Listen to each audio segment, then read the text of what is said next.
Hey everyone, I'm Rob Franek. I'm editor-in-chief here at the Princeton Review. Friends, if you're thinking about your classes for this upcoming school year and the future, you may be planning to take an AP class or two or more. If that's you, you're not alone. And if you're like most students across the planet, you're likely asking this question: how do you choose which one of those AP classes to take? There are 38 AP subjects in all. Folks, that's a lot. So let's start off this video with the most straightforward of direction. Consider which courses are offered at your school.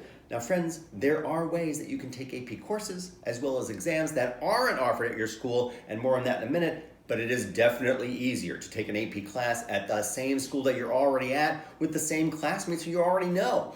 If you're not sure which AP classes are offered at your school, then arrange a quick chat with your counselor, with your teacher. And if there aren't any AP classes specifically hosted at your school, then folks, stay tuned because we're going to hit on that subject right at the end of this video. Now, once you figure out those overall options, think about the prerequisites that may be required for a particular class. So for example, if you're taking AP Calculus, you'll probably need to have taken algebra and geometry and likely pre-cal as well. And if you're going to take AP Biology, then you may need to have taken a first-year bio class first. If you're not sure about what prerequisites a class requires, then ask the teacher leading that AP course. And folks, remember that the prerequisites are imposed by your high school, not by the College Board, the creators of all things AP. But even still, pay attention to the requirements. In many cases, they're in place to set you up for success in those AP courses themselves. But that all said, beyond prerequisites, think about the skills that you'll be drawing upon in those AP classes. If you're planning to take microeconomics, then you'll want to have a pretty solid background in math. If your school doesn't require any particular prior coursework, you'll still want to feel comfortable about the skills going into class itself. And once again, the AP teacher can let you know what classes would be helpful to take before any given AP class, even if those classes aren't formally required. You'll also want to weigh in about what you're good at and what you enjoy. Maybe you could do quite well in AP English, Lit, and Comp, but it would be a real slog for you, whereas AP Human Geography would be a challenge, but it would also inspire you. Remember, folks, as we've been talking about for months on these videos, follow your strengths and your passions. And while we're on the subject of strengths and passions, let's make an effort to take AP courses and exams in subjects that you hope to pursue in college and even possibly into a future career. But why? First reason, if you say in your college application that you want to major in physics, but you didn't take the AP physics course that was offered at your high school, you may leave admission teams scratching their heads. And number two, taking college level physics or whatever subject area you want to pursue will help you confirm or indeed reconsider that area of interest in that particular subject for the long term.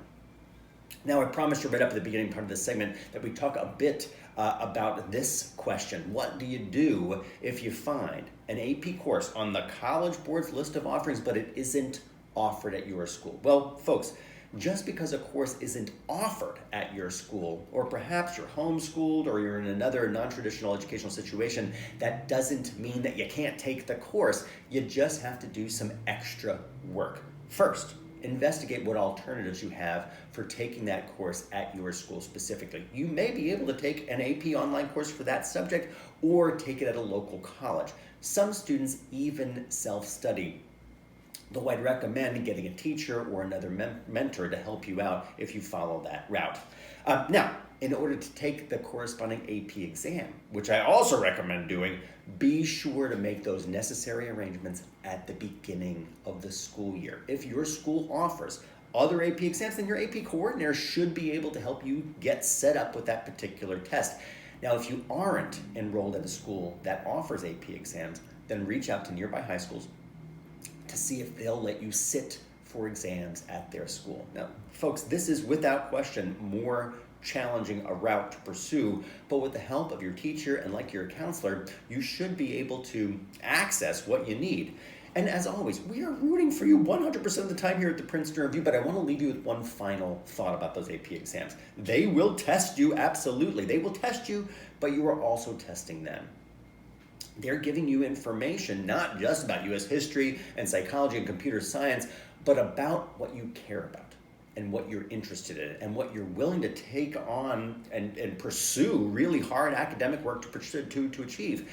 Pay attention, folks, to that information. Don't take an AP course just because it's offered unless you feel that you can reasonably do well in the course and benefit from the experience. It should be difficult but not impossible. It should be challenging but also rewarding. As always, folks, leave us a comment. And this one, tell us what your AP courses plans are for this fall, which AP courses you're talking about and going to be taking specifically.